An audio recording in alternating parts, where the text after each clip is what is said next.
Okay, I'm ready. Let's get started. I see the questions, and I'm happy to answer whatever. I'm just glad to be here today.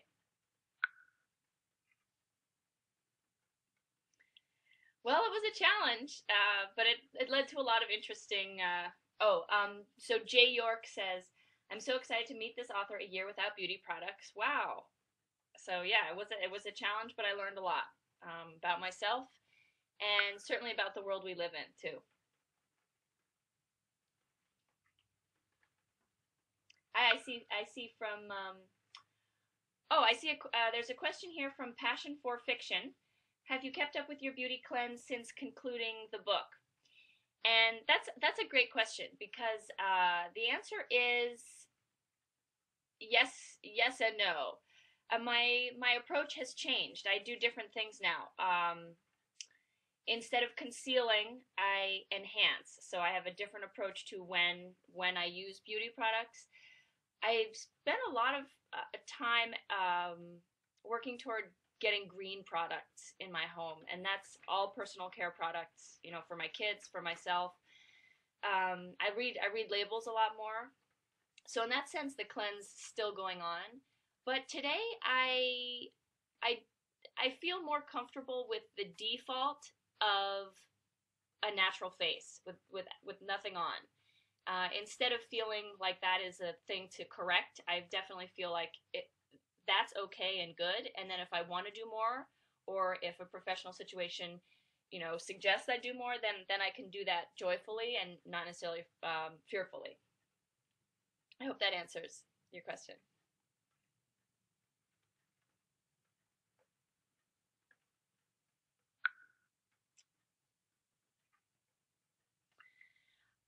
The most important thing, so Shelley Mead asks, what was the most important thing you took away from writing The Beauty Experiment?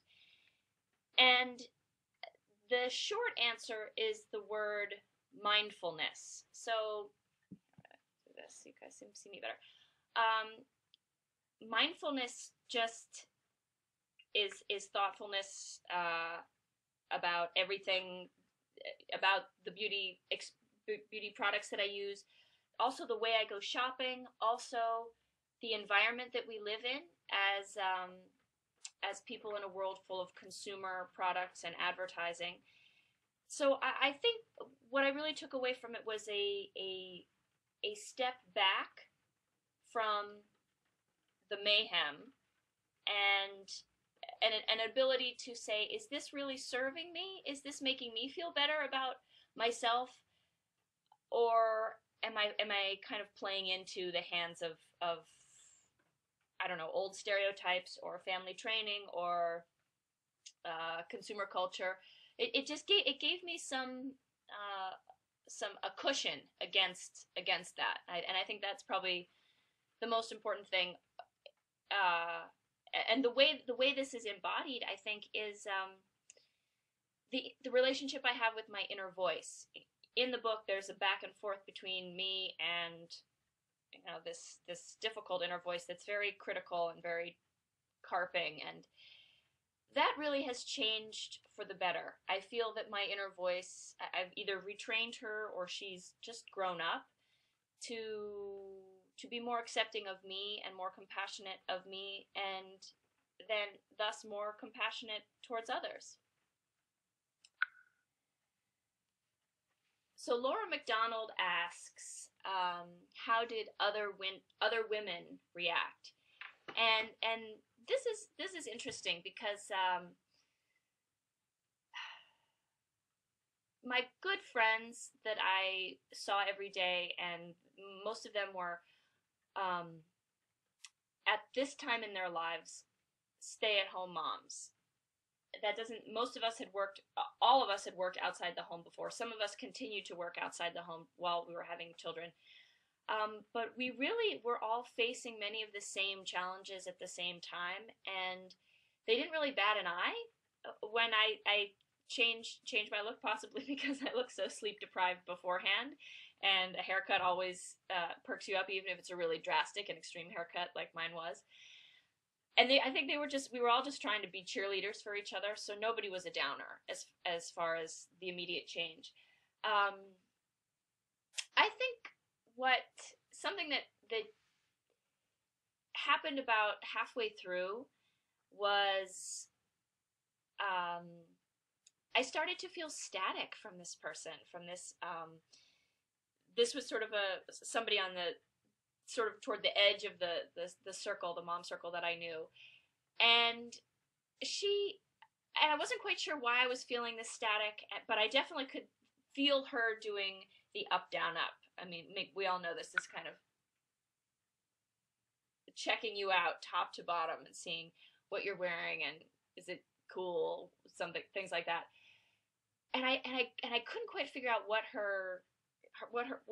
the deal was, and I realized that it was a lot about women in professional situations feeling required to wear makeup and feeling required to use their beauty as a professional tool or a signal of competence, and to flout that rule was almost, this is this person's interpretation, was perhaps like saying that all that work that women do to use that tool to get ahead, it doesn't matter and isn't important and isn't valid.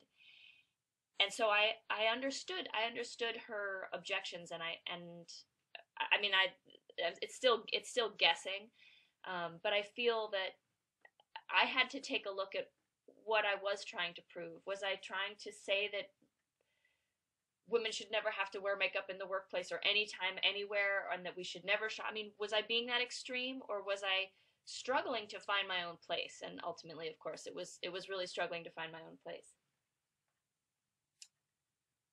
Jay York asks, did you find people interacting with me differently?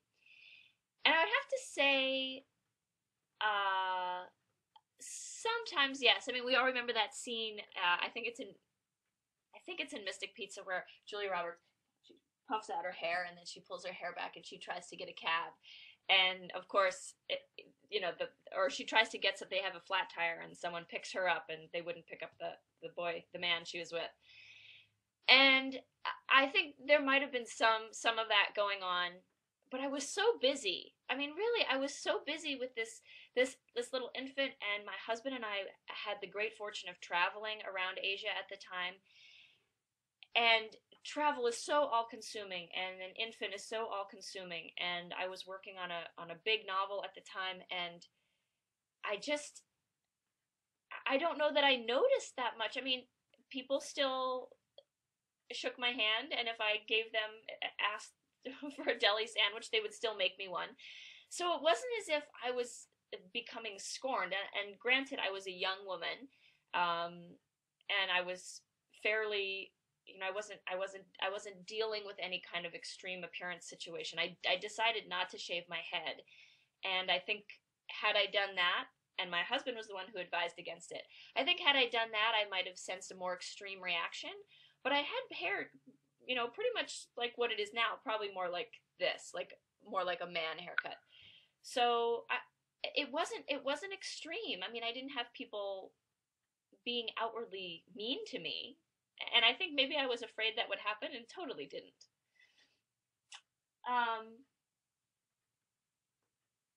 So let's see. Emily Ann Lewis asks, what is the most important thing that you want women to take away from your book?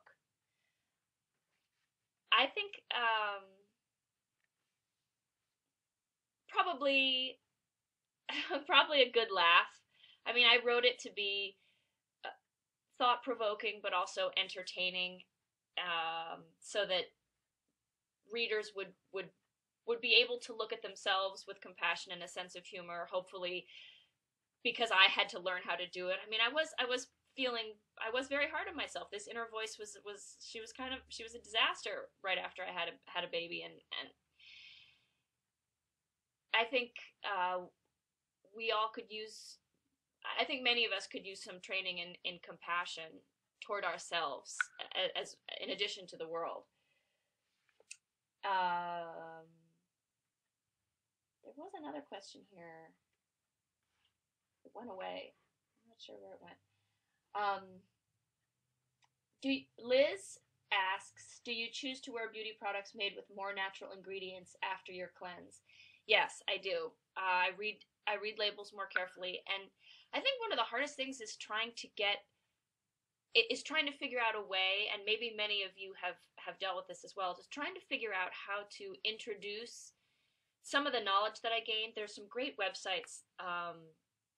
Environmental Working Group has a website called Skin Deep, where you can type in the name of your beauty product and find out everything that's in it and what the dangers of those ingredients are. And I do use that fairly often.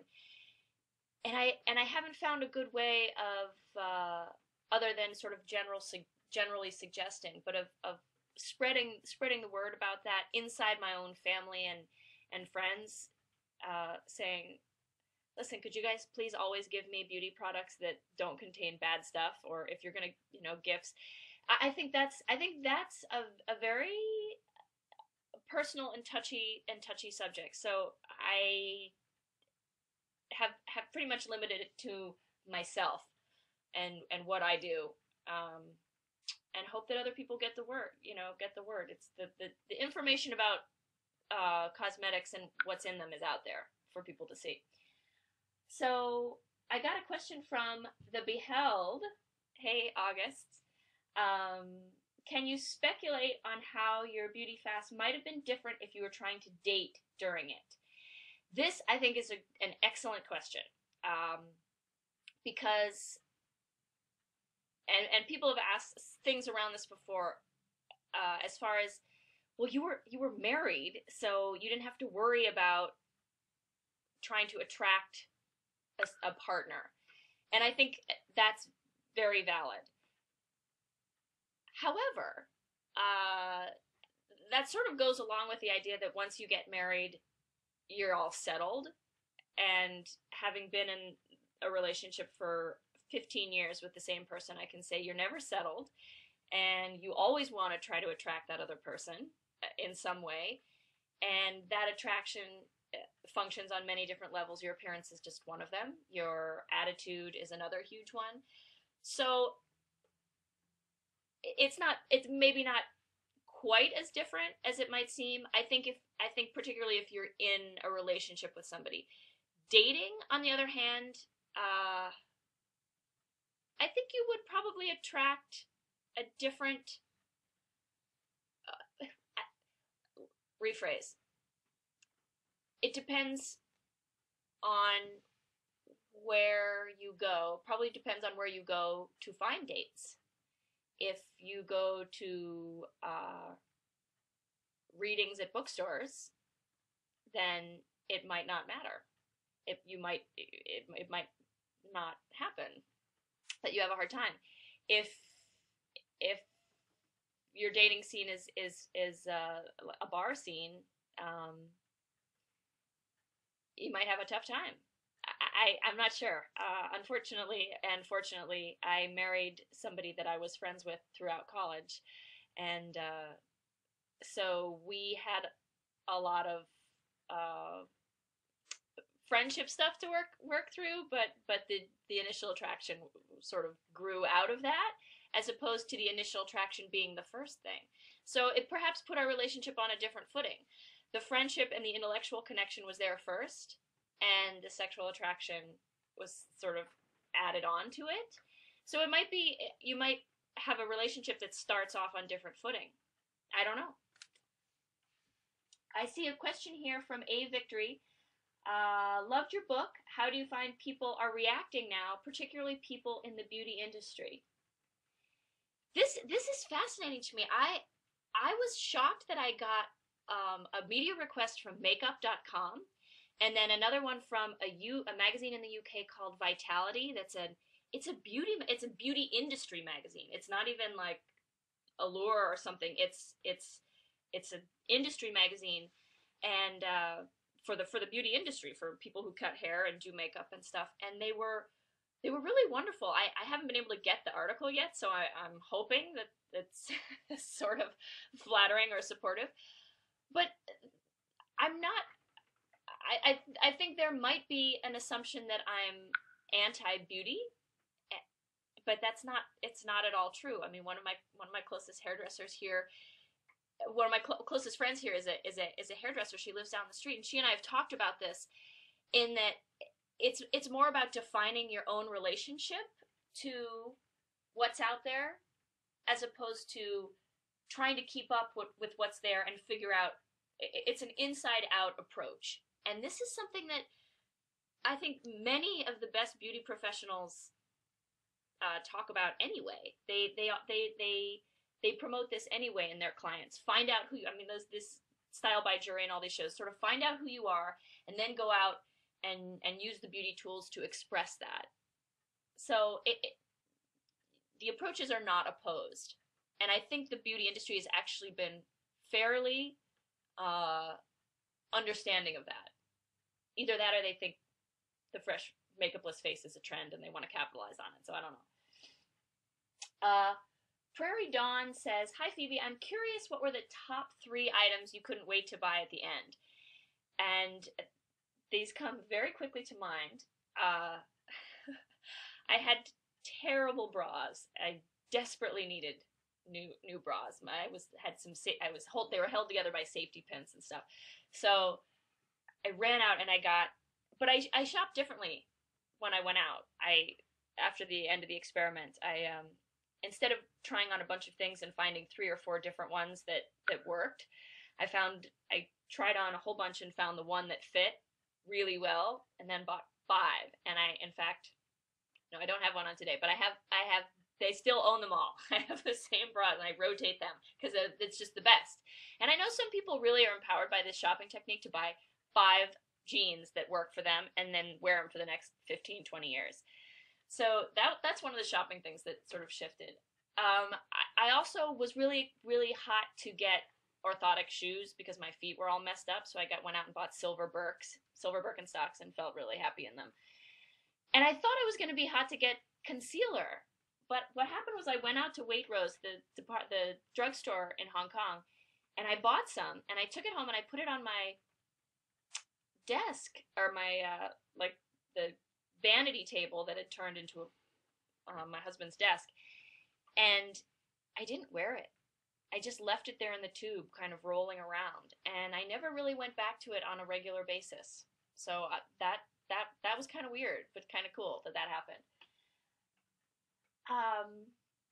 Emily Ann Lewis says, "I feel this is something young girls need to know about, feeling good in their own skin. Do you think this has reached that group?" I'm not sure yet, and I've been looking for avenues. I'm hoping to connect with any professors or people who teach those upper levels of high school, or the 18-year-old college freshmen, because I feel that I think this book might offer a readable entree into many, many women's issues / gender issues that aren't just women's issues, and introduce a lot of conversation that could be had. So if anyone who's got any ideas, please let me know, because I'm still trying to figure out how to reach those guys.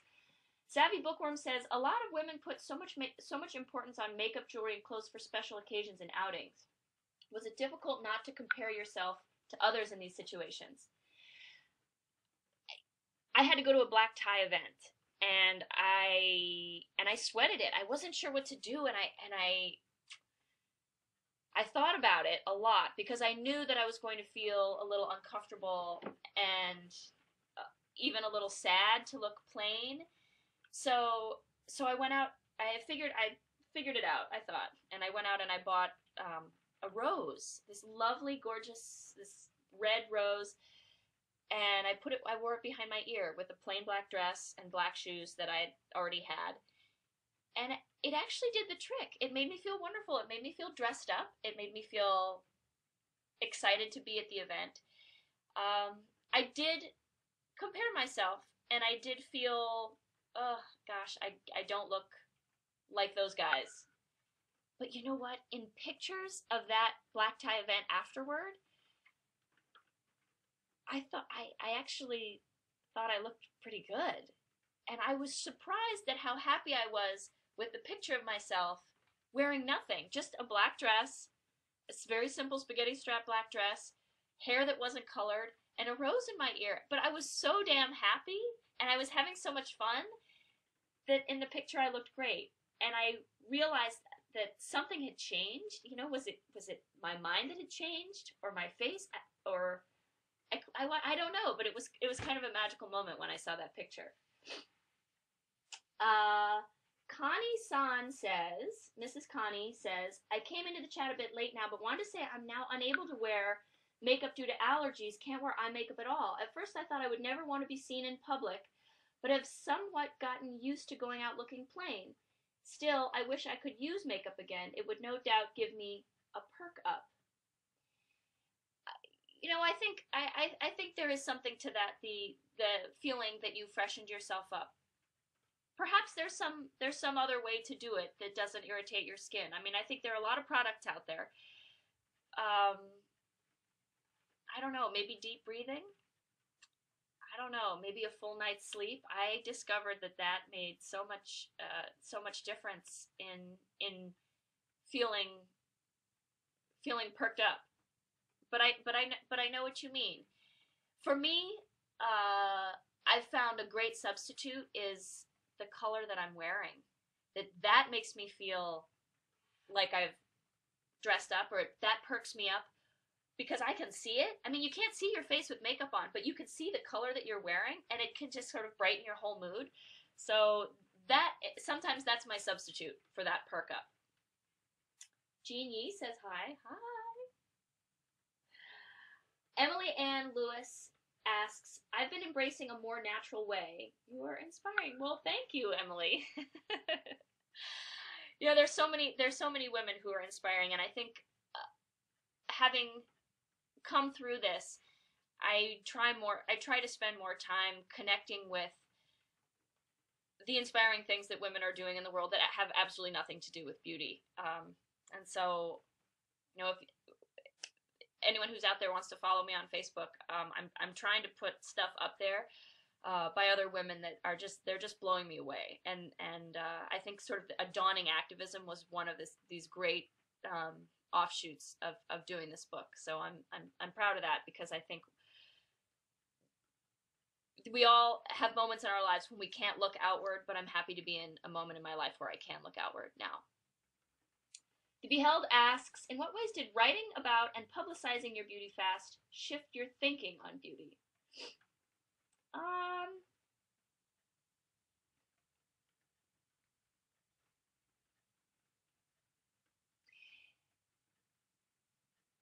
It validated the intellectual component. I think that I dismissed beauty concerns as trivial and not worth time spent thinking about them or writing about them. And once I began, I had to recognize, and I was very reluctant to recognize, but I had to recognize the depth of this subject and how it had shaped me.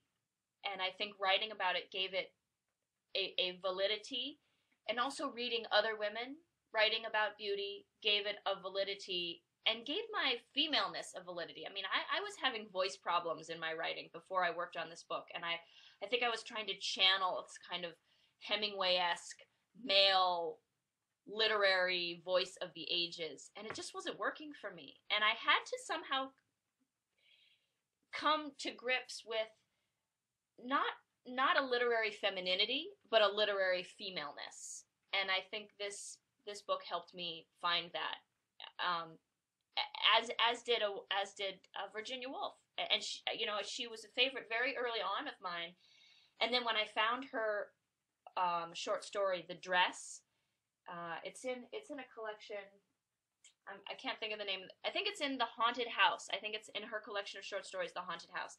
It's the best piece of writing on fashion that I've ever encountered, and it validated this work, writing on beauty as an intellectual exercise.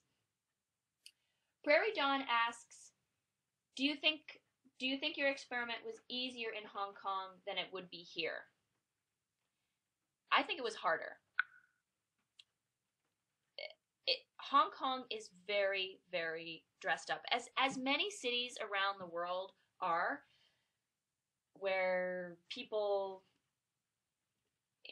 running shoes you only wear for running, and windbreakers are for delivery guys, and people really dress up to do anything, to go to the grocery store. Some people do, some people do not, but I feel that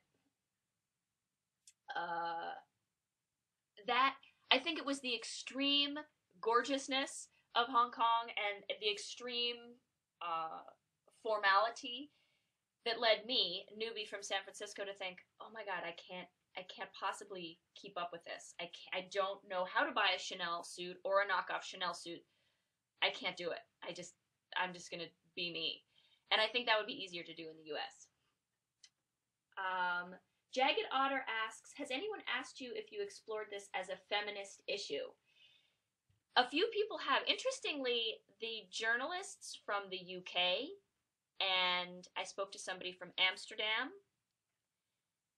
and I spoke to somebody in the Bay Area. Those areas have pinpointed this and said, so where does this fit in as far as feminism?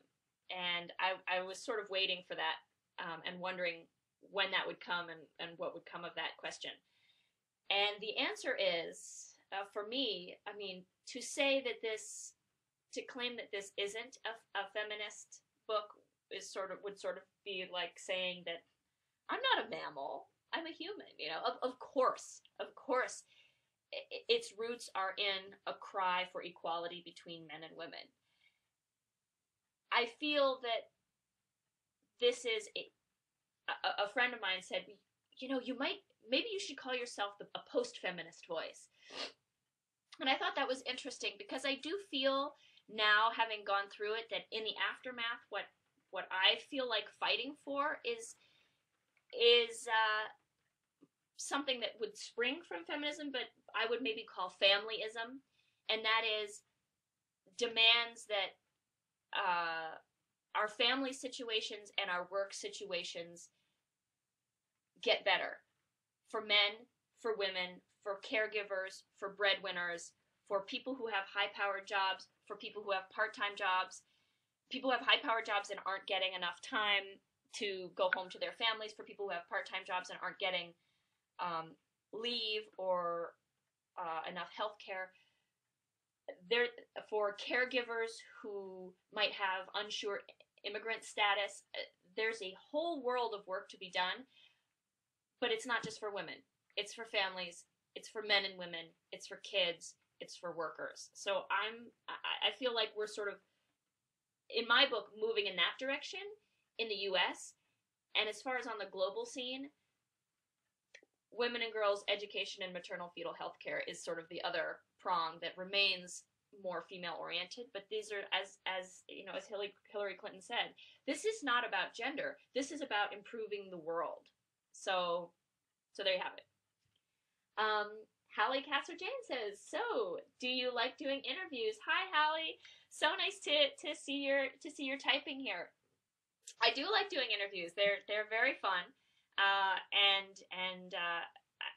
I've been very honored to have several. I'm not sure I'm getting any better. I sort of talk more, and I should be maybe keeping things short. But it's been wonderful fun. It's been wonderful fun, and I just hope the message about the book is getting out there, and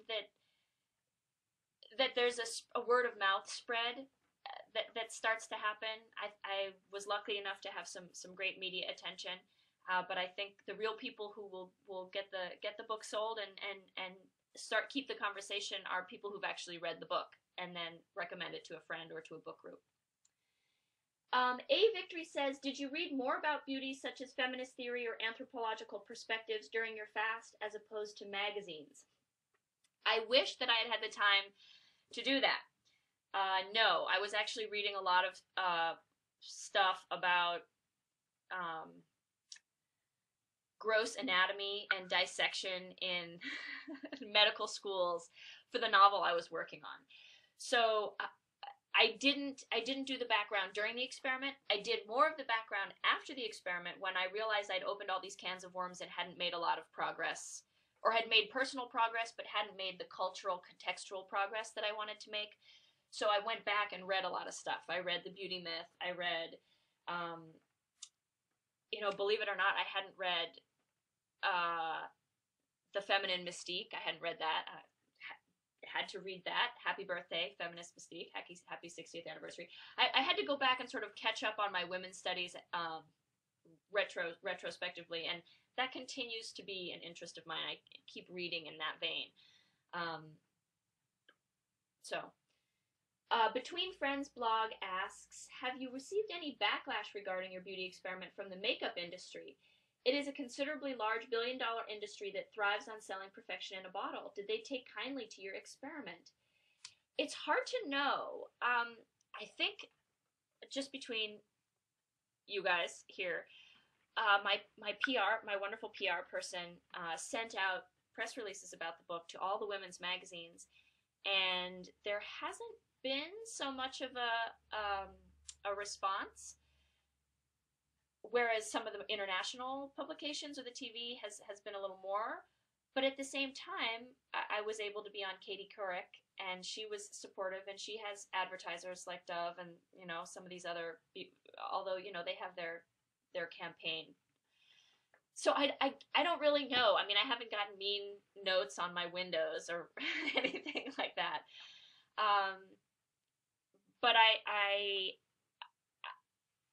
I think it might just be that they didn't want to cover the book, or they didn't feel like the book was interesting to them, those women's magazines, because places like makeup.com or this other journal in the UK that does only makeup coverage decided to do an interview. So it's hard to say. I mean, I think we're all kind of on the fence here, and hopefully people will encounter an interview with me where they see that I'm on the fence too, and that we were all working this out.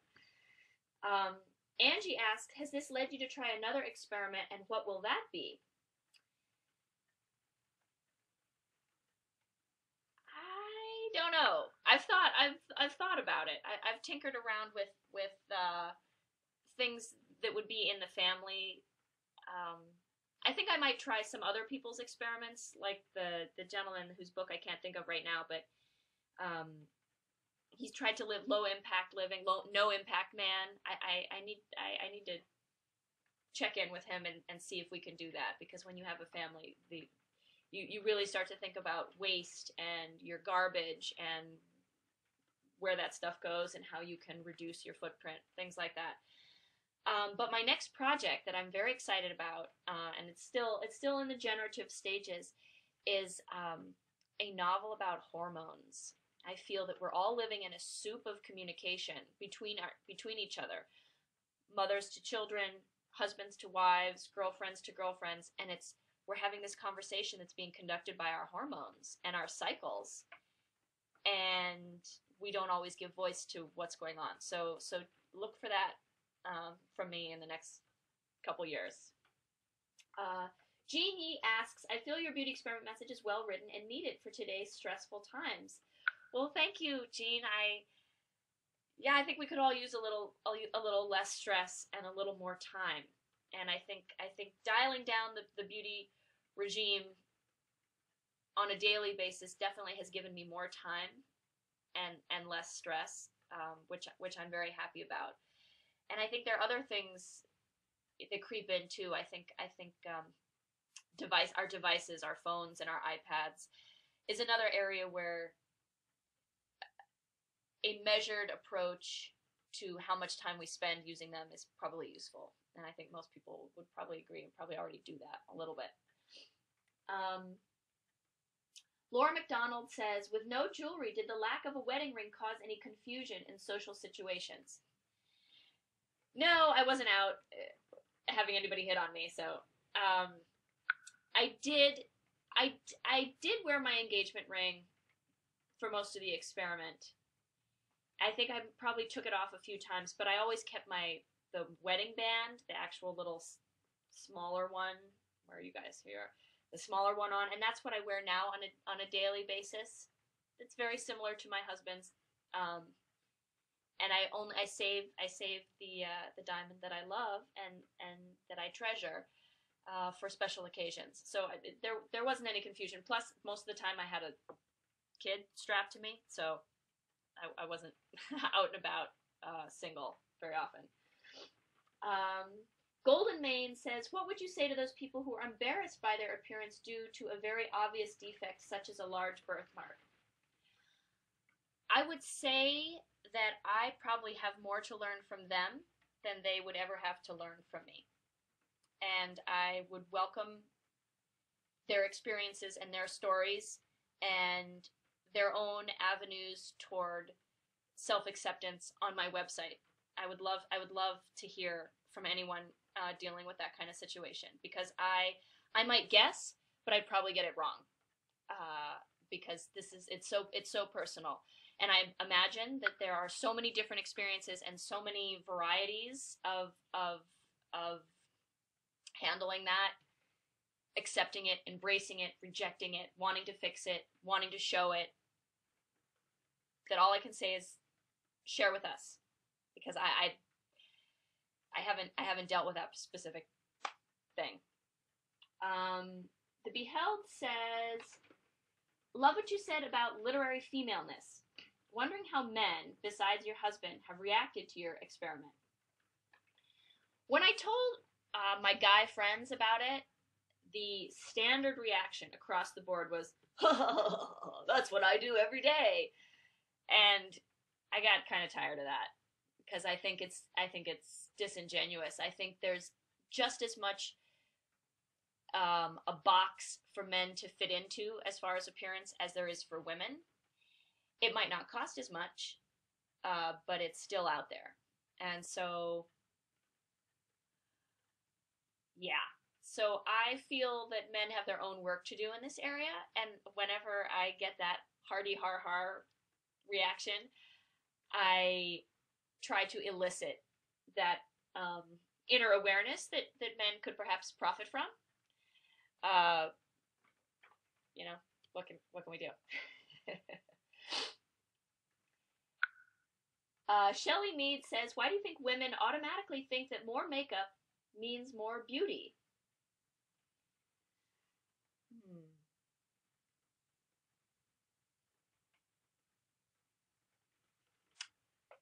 Maybe because we live in an era of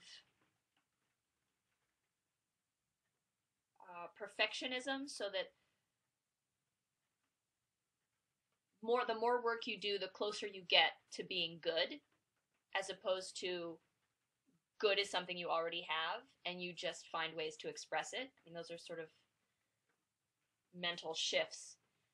I also feel like it dates back to 50s advertising and the spread of that advertising culture, that and you know, our very early female entrepreneurs who said there are no, I think it was Estee Lauder, I'm not sure if it was Estee Lauder, but I think it might have been, who said there are no ugly women, only women who don't care, or only women who don't try. So I think this is a very ingrained idea in American beauty culture, in popular beauty culture, and it might be very different in other places. I'm not sure, because I don't have access to the language, and the language is the level where I think this kind of bias exists. This, you have to try to be beautiful, not show your beauty, but try to be beautiful. I think it's a good point, and I think there's work to be done there. Kihata Queasy says, I haven't had a chance to read the book yet, but I definitely want to check it out. How long did you do this experiment? Officially, I did it for 13 months. I went for a year, and then when I came to the end, I didn't want to stop. I didn't want to go back to using a whole bunch of products. I was afraid to enter that consumerist society, or whatever. I was afraid to enter that arena of consumption and start doing it again.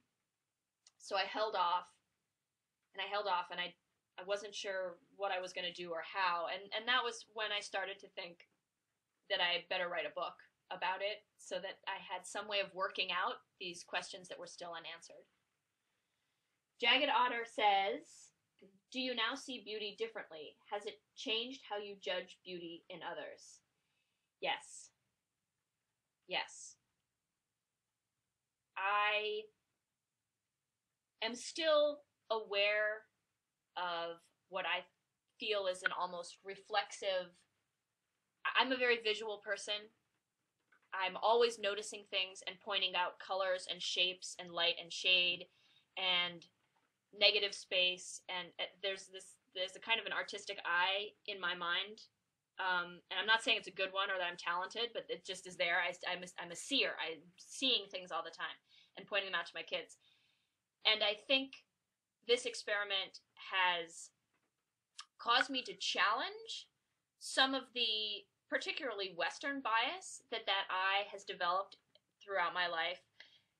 The bias that eye developed after 30 years of looking at women's magazines, the bias that eye developed after looking and learning about Western art. And it's an active thing to try to break open that bias and see beyond it. But once you have a couple instances of really perceiving beauty that doesn't fit within a mold, you never forget.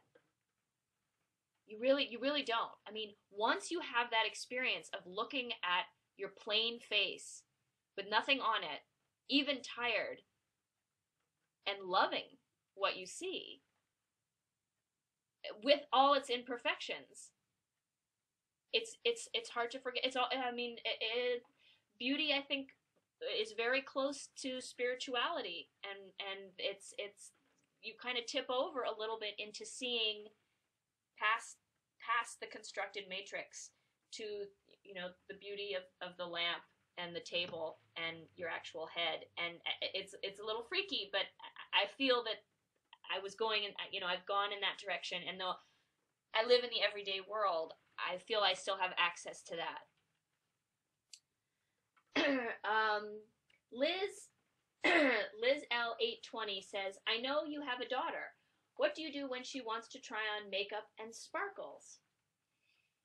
I don't have a lot of makeup in the house. She doesn't see me putting on makeup that often, so makeup is a lesser thing. She's 6 right now. So as far as most of this is concerned, we're still working on healthy eating and clean clothes and wearing enough layers for the hideous weather that's going on outside right now. But when she does see those things come out, she likes to try on. I still have some, 2-inch heels, and I do put on mascara when I go out on date night with my husband, or I change, I put on earrings, and she's kind of like, whoa, what's going on? And of course she wants to try and play. And so what I concentrate on is letting her see me enjoy it. That it's fun, that it's dress up, that it's for parties and special events, and that she can do it too. We went to New Year's Eve together, and I said, oh man, I just want to wear something fun. I know, I'll get out my sparkly shirt. And I wore my sparkly, I was like, ooh, I want my sparkly shirt too. Her grandmother gives her a lot of sparkly shirts. So we put it on together, and we had a fun time. So I don't know what's going to happen when we get up in teen years. But it's for her to experiment with, but I think I'll be very careful to tell her what she's doing. When you put on lipstick, you're exaggerating your sexuality, and your sexuality is a great thing, and you need to be in touch with it before anybody else is in touch with it. And then if someone else is going to be in touch with it, you should be aware of who you're inviting in. So I think I would start with that, and then see what she does with the outside. I mean, I think there's a bit of a disconnect in our culture about sex and appearance, but really, that looking pretty is great and sex is something you do, that has nothing to do with how you look. But you know, we're biological creatures, and you're sending, what kind of messages are you sending? If you're going to send a message, know what you're doing. I think that's kind of where I go. Tanya says, I love that you did this experiment. It would be so liberating. How did you feel the first time you went out with no makeup? The first time I went out with no makeup, it did take extra courage. I had the flu. I was sick as a dog. I was down for 3 days, and then I was going to go to this mom kitty group with my daughter, and I sweated through my t-shirt in the taxi on the way over. I was like, I look terrible. You know, I'm not sick anymore, but I still look like I'm sick. This is terrible. And you know, it was so awesome that my girlfriends were so sweet. We're like, hey, how you feeling? It's so good to see you. You know, what's up? Come in. And I felt very lucky that I was able to start off. And after, the really important thing is that I felt like I missed my under eye concealer because I was so tired all the time. And I really had to break that habit. And I had withdrawal. And I'm glad that I did, because I really needed to take a look at my sleep habits, and I needed to improve them. And I needed to figure out how to get more sleep. And concealer wasn't going to make the problem go away. Concealer was a Band-Aid. I had to fix the sleep. And a couple years in, I'm glad that I have. A Victory says, do you find more pleasure in grooming since the end of your experiment rather than an anxious approach to making up? Yes. Yeah. However, one very interesting thing is that, you know, in the last couple months, I've gone from being an author at home who very rarely interacts with anyone outside of my husband, my friends, and the fellow parents at my kids' school, to somebody on national television. And that was a big change. And having to find a way to be in that more public world made me, for the second time, appreciate the demands on professional women. And I had anxiety about going on Katie Couric and not knowing what to wear and not having anything appropriate. And I think every time we're in, you know, my experiment was caused by one of these difficult moments of personal change. And here I am again at another one. And I found myself having anxiety about my appearance. And that was so interesting to me. I thought, oh, well, this is a tick. When I have these big moments of personal change, I'm going to be anxious about my appearance. So having the knowledge that that was happening, that in itself was liberating, because I knew that I could go about it with all these tools that I had developed for myself, and I could do a good job, and I could honor my anxiety and deal with it in other ways other than running out and buying a lot of new stuff, or, you know, spending too much money on a special, you know, hair bleaching or something. You know, I didn't have to salve my anxiety through my appearance. There were other ways, and then I could have fun with the appearance while also taking into account the fact that you do need to look good sometimes. So it's been interesting to see that come up again. Emily Ann Lewis says, how hard was it to get this book published? I haven't had another book published, so I don't have that much to compare it to. Although perhaps that answers your question. My other books have not, well, there's only one, and I know that it needs work, so I don't know if that's fair. But I have to say that interest in this particular topic and this book was very high from the moment I pitched it. And that was a big surprise to me. And it you know, has kept on going. I mean, I have a wonderful agent who worked really hard to get it out to a lot of editors, and the editors, I was lucky enough to get a really great editor who worked really hard to get it approved and then stuck with it when my first draft wasn't quite where it needed to be. So I think I've been very lucky, but I also think people feel the topic is timely. And I hope I've done justice to it, so Hope that answers your question. BookTrib says they only have a few minutes. Prairie Dawn asks, what advice would you go back in time and give to your 14-year-old self? You know, I'd tell her to go back to the OBGYN and ask if there was anything to do for a hormone imbalance that I dealt with all through teenage years and all through my 20s, and was only corrected and figured out when I was out of college in my late 20s. I think I might have had an easier time had my hormones been working, you know, cycling the way everyone else's hormones cycle. I think there's a lot of work to be done in women's health. I think we are still behind. I think there's a systemic approach to women's health that often is not used, and so instead we end up treating symptoms instead of the whole organism. So I tell her to find a new OBGYN and keep asking questions, but you know, too late now. Shelley Mead says, if you did a beauty experiment part 2, what would you do differently? Would you take more risks? If I did the beauty experiment again with a book deal in place, yes, I would take more risks, and I would probably do more things directed toward what a reader would want to hear about. But the reality was I did this experiment for myself and my kid and my family, my husband and my relationship. I did it for me, so I took notes for me, not thinking about what an engaging book would need. And that's a large part of why the book goes back and forth between the year of the experiment and the year now. And part of that was because I needed more material. And part of it was because I wanted to show that upside. And the year of my experiment was in some ways a downer, but it was a downer that led to a lot of learning that became very empowering and very positive.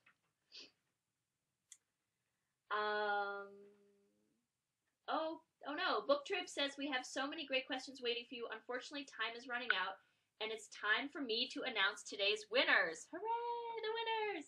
Okay, so thank you everybody for tuning in. This was really, really fun. I hope I answered your questions, and if there's something, an issue that I didn't get a chance to address that you want to talk about, please come to the website and lay it on me, and we'll have a back and forth. Or connect up with me on Facebook, my Facebook page, and we'll keep the conversation going. All right. BookTrib says the winners are Jean Yee, Between Friends blog, Golden Mane 1, The Beheld, and Tanya Bishop. So thanks everybody for tuning in, and hope you enjoy those copies. If you happen to already have one, please feel free to give it away to a trusted friend if you want to. Thanks everyone. Thanks Savvy Bookworm. Thanks Emily Ann. Thanks Jagged Otter. Let me know if you need anything, or if you want to talk, or if you have a book group that wants to Skype with the author. I'm happy to do that. I've done that before. So thanks, Shelley Mead. Okay. Not sure what to do other than to just keep chatting. Thanks, BookTrib. It was great.